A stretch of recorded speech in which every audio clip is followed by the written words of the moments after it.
I scheduled the meetup, I scheduled the first class, and we got the traction right away. Really cool though, I like it. The expression Girl Code has a different meaning for the members of Girl Develop It. The national nonprofit is working hard to close the gender gap in technology. I always been, kind of techie kid. I was, one of those kids that plugs all the VHS at home and, assembles computers. Lena Levine founded the group's Buffalo chapter nearly 2 years ago. From beginner to advanced, its workshops are almost always sold out. The classes are in-depth, and Girl Develop It offers scholarships to help make them more affordable. They have like HTML, CSS, intro to the web concepts, intro to JavaScript, so all the basics that you need for pretty much any coding job. We have had one lady get a job as a junior programmer, so. Yeah. More women are adding terms like coder and game developer to their resumes. Last year, women made up 22% of the game developer workforce. That was double the 11.5% of females in the field in 2009. That says we've made progress, but we still have a long way to go. A very long way to go. Now, the number of women who actually play games is 50%. Elouise Ozon has fantastic. taught all things game design and development for the last 15 years at Rochester Institute of Technology. And every year, she makes it a point to try and encourage more female students to get in the game.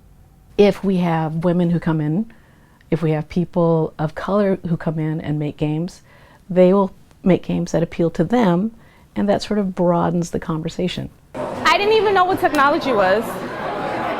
No idea. As a kid living in Colombia, South America, back in the 90s, Elizabeth Canis had zero exposure to computers and software. But through the years, technology as she knew it became less scary.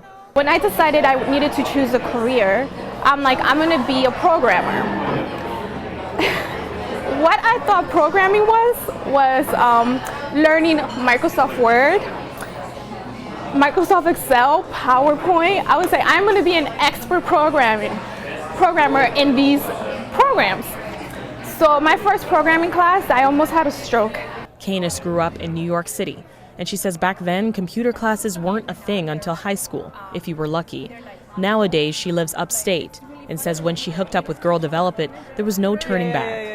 Number one, I learned that I was capable because at a certain point I felt that maybe I was too far behind and I was never going to be able to catch up, and perhaps technology wasn't going to be a career path for me.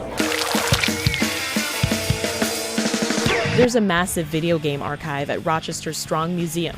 In fact, it's the world's largest collection. It has genres of games made by both sexes. Some of the most compelling, interesting games now, a movement called indie games. Many of those developers are women who are working on those as well. And it's a fresh voice and a sign of a maturing industry. Ozon remembers a time when breaking into the industry as a woman felt impossible. She says those barriers helped her develop a tough skin. The first woman in this situation, the first brown person in this situation, and all of a sudden you have to be not just competent, you have to be more than competent, you have to be super adjective. It is in that context because you're representing everybody else. Time to get some work done. The women of Girl Develop It say they have more classes on coding, gaming, and mobile apps in the works, and they're pumped about hosting a second hackathon in the spring. But more than anything, the group is optimistic and say women will eventually reach parity with men when it comes to technology. I think so. I think it's just we started later because we didn't have interest earlier.